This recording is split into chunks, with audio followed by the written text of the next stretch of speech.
I'm going to have to start prefacing every video saying that I love Percy Jackson now, aren't I?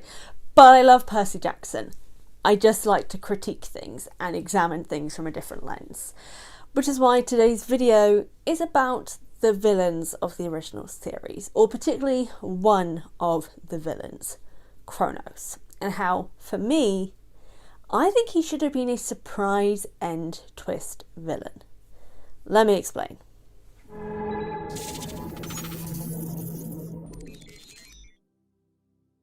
Now, the reason why I think he should have been, an end of a series twist villain is solely due to the fact that Luke had some good points, but by having Kronos be basically more of the reason why he's doing things and also who he's working with, undermined a lot of what he was saying, which I think doesn't help with his redemption and the reason why he's doing all of these things.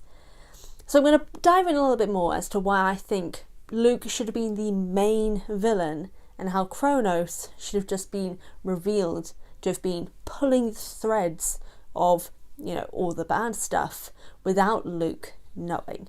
So let's get into it. The first reason why I think Luke should have been, in a sense, the main antagonist of the story until this end twist is because, as I mentioned, it gives more legitimacy to his reasons for doing all of these things. I know there's already legitimacy behind what he's doing as, as everything's happening, but with the fact that he is working with the Titans, the beings that also don't give a crap about demigods, which is kind of the whole point of why Luke's doing this, is to allow the demigods to, actually have a purpose outside of doing the bidding of their parents. When at the same time as he's doing that, he's technically doing the bidding for Kronos. So he's just following the same path, which just kind of undermines a lot of why he's doing these things. If it had just been him, rounding up demigods from across the world and all these sort of things to come together to form an army to take down the gods, because as we've seen with even just Percy, with no training, being able to go up against Ares, a war god, and not die, thousands of demigods coming together could take down the Olympians. And I feel like that would have been a thing that would have added so much more legitimacy to Luke's plan, is if everything is to do with the demigods and not someone else coming into power. Having Luke and the demigods be the forefront of everything that's happening makes their reasonings of feeling abandoned by their parents, feeling like they're just, in a sense, born to die and go on quests. Their anger would have more reason for existing, and I'd probably believe a lot more in their motivations than I do right now, because why are they moving from one godly entity to technically just another? Like, why do they think anything's going to be different? The second one is to do with Luke specifically. Now, I've always had an issue with Luke's supposed redemption because he's not redeemed. Him killing himself was basically his redemption, and those are the worst redemptions in general. Like, he does one final moment of, oh, I'm sorry, and then dies to help save the day. While I think that could still work in premise of the story, him having been manipulated the whole time, and the reason why he was doing everything was so that the demigods could actually have a life outside of their parents and have a purpose outside of the gods and finally feel powerful for once instead of feeling ignored and abandoned for all of their lives, which is exactly true. They have been ignored, they have been abandoned. Most of them have an age expectancy of 21 or something. Has a legitimate reason to be mad about everything. His cause makes sense when that is the focus and not anything to do with the Titans. But what would make it even more, in a sense, tragic, that yes, he's taken everything too far because he's killing his own people, basically. But what would make it even more devastating is if it turns out that Kronos was actually the one pulling the strings. Like with Ares, in the sense of the first book, like those dreams are being fed to him. Maybe something is happening to Luke. They're playing on his anger, his resentment. And that's what led to him making these decisions to go against the gods. He already had the ideas, but Kronos fed them further without him even knowing.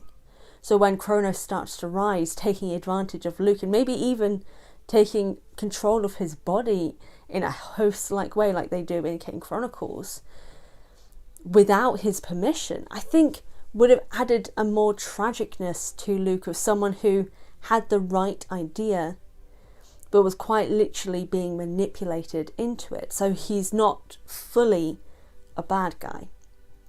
So when he does eventually then sacrifice himself to help save the day, his redemption feels a little bit more earned because he was just trying to do right by the demigods. But it was Kronos' actual literal manipulation without him even realising he was being manipulated by dreams or I was going to say hypnosis, but I don't think Kronos could do hypnosis, but something like that, like manipulation. I know I'm saying that word a lot, but having that instead of Luke just openly going to Kronos and just doing bad things because he can, I think that's what undermined his redemption. But having it be that he's trying to do the right things for the demigods, but when he's taking things too far, that is the literal manipulation of Kronos that he doesn't know is happening. It just adds a little bit more tragedy to his story and a little bit more, I say this word a lot as well, legitimacy to his redemption also. And in general, demigod versus demigod I think would be so much more interesting. Like, demigods versus demigod/titans, it's cool in premise, but I think just the idea of demigods going up against each other to both protect what's happening, but also, as we see with Percy near the end, working towards change because they understand where Luke is coming from. But having it just be demigods versus demigods, I think would actually have Percy understand more of Luke's side. Yeah, he'll still hate him because he's a terrible guy, but he will understand his reasonings more, which I think is what was lacking for me in the fact that when Percy asked the gods, hey, remember your kids, I never felt that was fully earned, mainly because Percy didn't agree with anything that Luke was doing.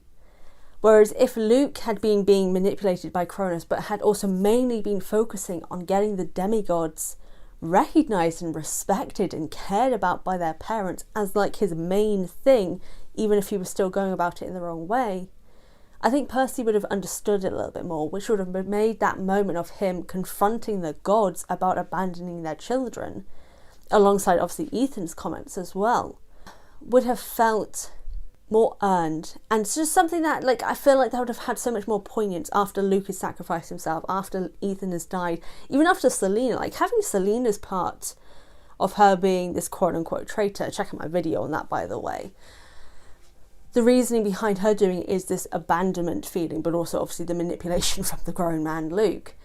I think that would have added more legitimacy to her death as well. I keep using that word. I can't think of, I need to look up a dictionary with synonyms.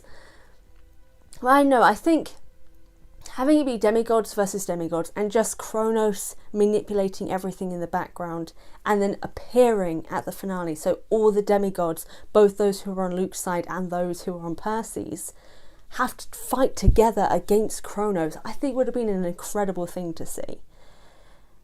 And I don't know, I think it would have just been interesting overall for Luke's motivations, Percy's own understanding of what's happening. But yeah, Kronos shouldn't have been the main big villain. It should have been Luke. But we can still have Kronos as the secret twist villain. Because who doesn't love a twist villain? I know Disney does, so I wonder if that'll happen now. But anyway, thank you all so much for watching this video. I hope you enjoyed the content of this. If you did, be sure to let me know your thought in the comment section down below. As always, of course, be sure to hit the subscribe button and the notification bell. Drop a thumbs up. Check out all my social media in the description box. And if you want to support me on Patreon, be sure to do so there. Obviously, if you can't, just subscribe and share with your friends. I've got videos out every week, mostly Percy Jackson content related, so be sure to check it out. And I thank you all again so much. And I'll see you all next time.